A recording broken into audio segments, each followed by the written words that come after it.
Sveiki, laipni lūdzam raidījumā Global Eye. Es esmu Natāša Kiručuka. Un kopā mēs iedziļināsimies pasaulē, kurā dzīvojam. Bet vispirms apskatīsim, kas mums ir šovakar raidījumā. Un tie ir mūsu skatpunkti. Ukraina. Ukrainas neaplaidīgā dronu kampaņa ir tik smagi skārusi Krievijas okupēto Krimu, ka turienes varas iestādes tagad ir pilnībā aizliegušas iedzīvotājiem iegādāties degvielu.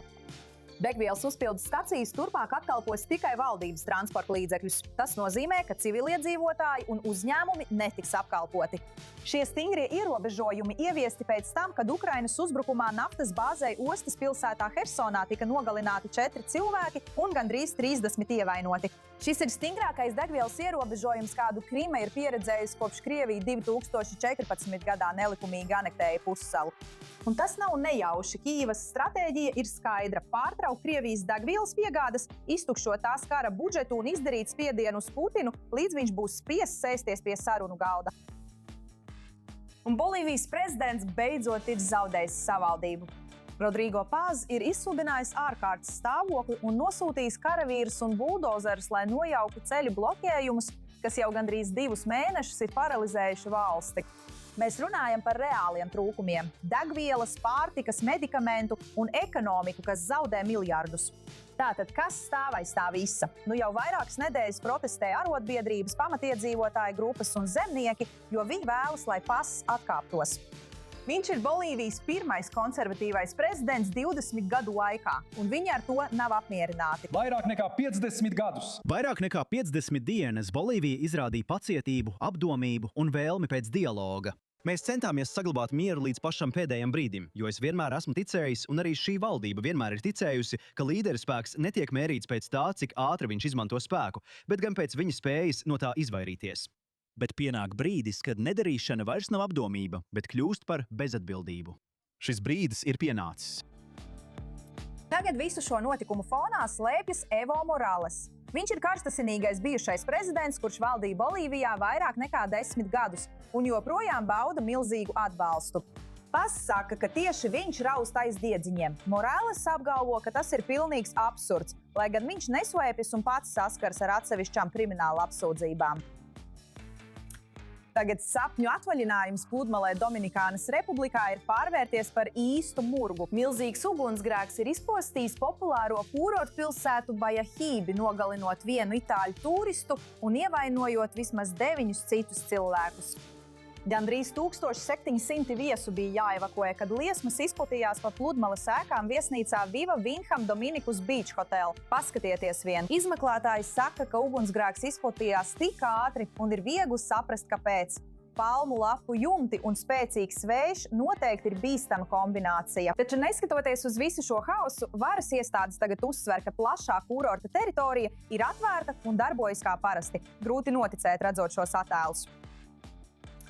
Tagad Baraks Obama ir atgriezies, un viņam ir ko teikt. 44. prezidents ir atgriezies savā dzimtajā pilsētā Čikāgā, lai atvērtu ilgi gaidīto prezidenta centru pilsētas dienvidu pusē.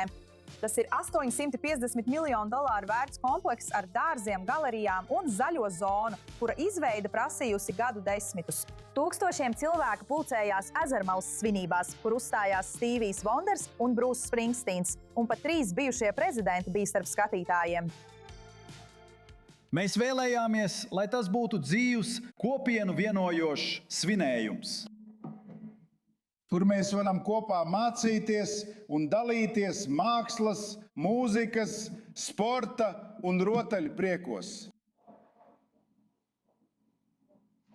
Jo tieši šajos brīžos mums tiek atgādināts par mūsu kopīgo cilvēcību. Nedomājiet, ka tā bija tikai lentes pārgriešana. Baraks Obama izmantoja šo brīdi, lai vērstos pret politisko zeviskumu, kas pēc viņa teiktā šobrīd plosa valsti, nereizi neminot Donalda Trumpa vārdu. Organizatori sagaida, ka centrs gadā uzņems līdz pat 1 miljonam apmeklētāju. Un tagad ir parādījies jauns Air Force One. Donalds Trumps ir atklājis pārveidotu Katarai piederošu Boeing 747 kā savu jauno prezidenta lidmašīnu. Un tā noteikti nav neuzkrītoša. Tumša zila apakšdaļa, sarkana svītra gar sānu un milzīgs Amerikas karogs uz astes.